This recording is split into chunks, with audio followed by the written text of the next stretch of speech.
My name is Brooklyn Rothman. I'm in the 7th grade, and my favorite part of the STEAM is probably the arts. I really like writing, and I really like theater, and so it's a really nice way to express myself. My favorite Octavia E. Butler book would probably be Bloodchild and Other Stories, specifically speech sounds. Okay. Why? Because I like the idea of people in a world where no one communicates and they have to work things out through their actions. And there's a lot of people who are fake friends. There are quite a few fake friends here. And so if no one speaks and everyone just judges based off of actions, then I feel like there would be a lot less fake people. The last school I was at my sister goes to that school, my elementary school. It's Jackson. And for a good amount of time, they were trying to rename it. And for a while, they were deciding who to rename it after, because Andrew Jackson is not really the best person to name a school after. And so one of the options was Octavia E. Butler. And I was like, that's an interesting name. I wonder who she is. And my mom said that my mom was in charge of the whole name change committee. And she said that Octavia E. Butler was a famous African-American sci-fi writer. And so I researched her a little bit, and I was like, oh, she seems cool. But I didn't actually read any of her books until I came here, and the library was named after her. And then one day, they renamed the whole school after her. Were you were excited about the name change then? Very much so. Why? Well, I think that we need more representation among African-American people and science fiction writers. You don't hear a lot about famous science fiction writers. When I grew up, I think I want to be either a science fiction writer, an actress, or an astrophysicist. If you were to meet Octavia Butler, what do you think you would say to her? Probably something along of, thank you for paving the way for science fiction writers all around the world.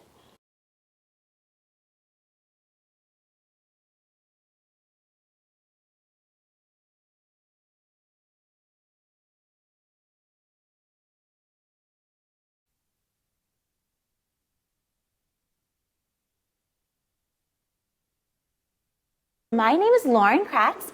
I'm the librarian 3 of the Octavia Lab, so I manage everything Octavia Lab. The reason why it's named Octavia Lab because Octavia E. Butler had strong ties to the Central Library. In 1986, when the libraries had those fires, she was actually here as an adult literacy volunteer, and the very next day she saved some of the books from the fires and put them in the freezer to preserve them. What I love most about the Octavia Lab is, first, everything is free with your library card. To become an Octavia Lab member, it's your photo ID and your physical Los Angeles Public Library card. You sign our membership agreement, and then we note in your library card account you're an Octavia Lab member, and then you can use every piece of equipment for free in the lab. So most popular areas of the lab, we'll start with that first, the 3D printers. The 3D printers get booked in advance 10 days out. That's how popular they are. As long as your model takes under 10 hours to print, we'll print it for you for free. So there's different types of 3D printers and different types of filament. This filament is PLA, biodegradable plastic. If you look inside, there's a 3D print lithograph of Octavia E. Butler. It's the studio. So when you book the studio, it's for the full 4 hours that we're open, because we're open 4 hours a day.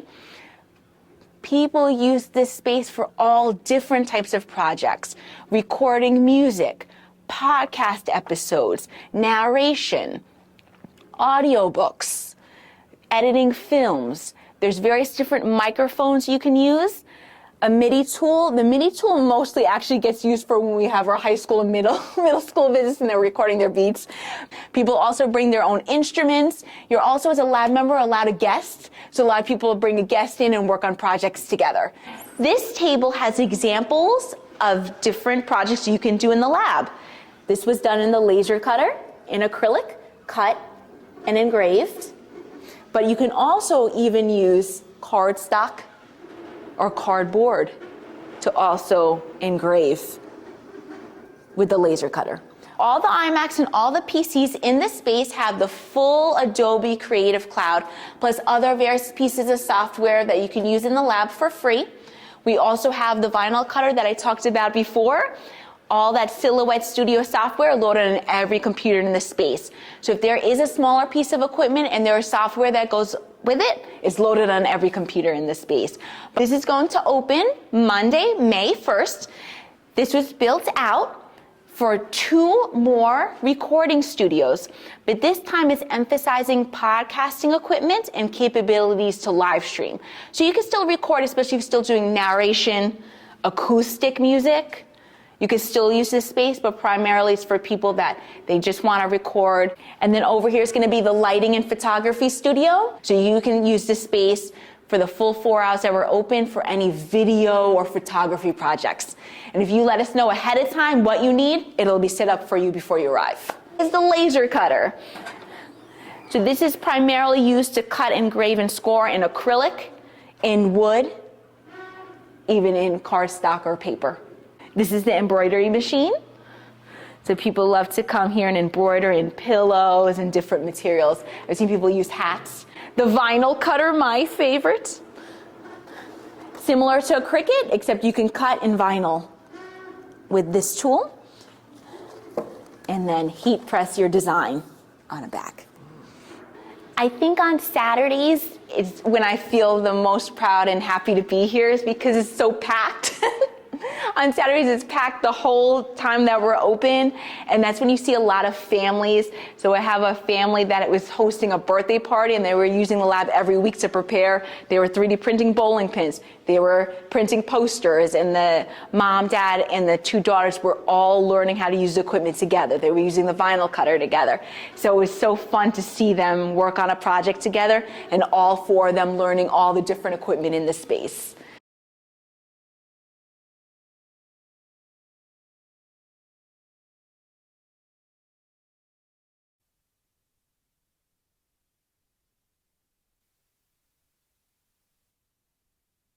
My name is Nikki High.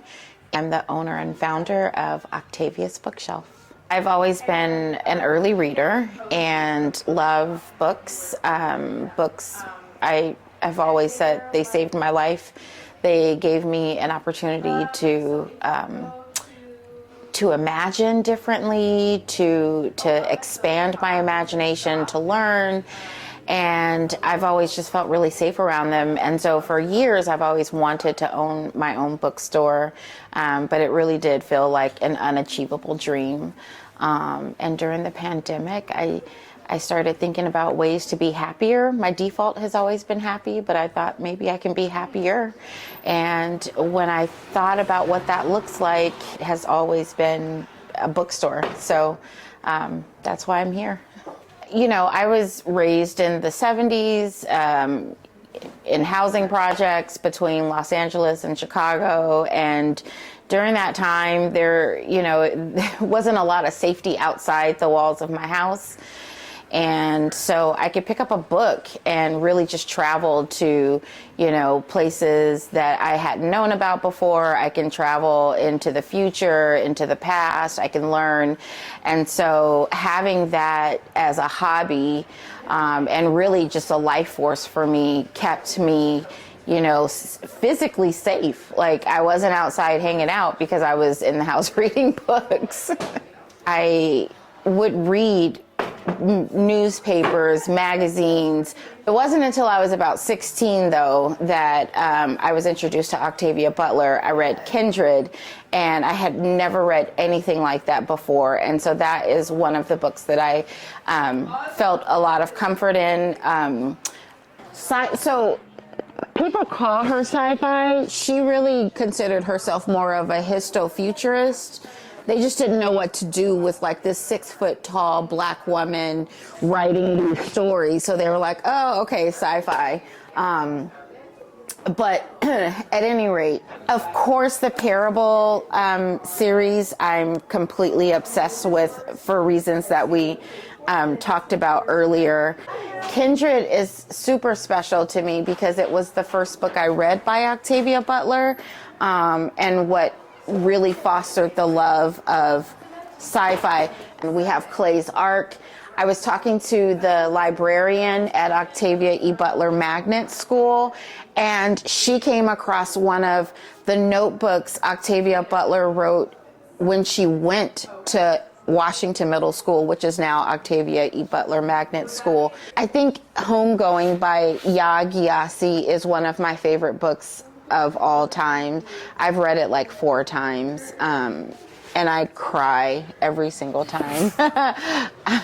Every single time. This book, Didn't Nobody Give a Shit What Happened to Carlotta, is incredible. It's about a Black trans woman who goes to prison. Wolf Hustle, I'm really into right now. This is by a woman who was the youngest Black woman on Wall Street. So if you ever saw the movie Wolf of Wall Street, this is like her insight, because she was on Wall Street during that time period. So it's a really incredible book. For instance, like I heard about this book on TikTok.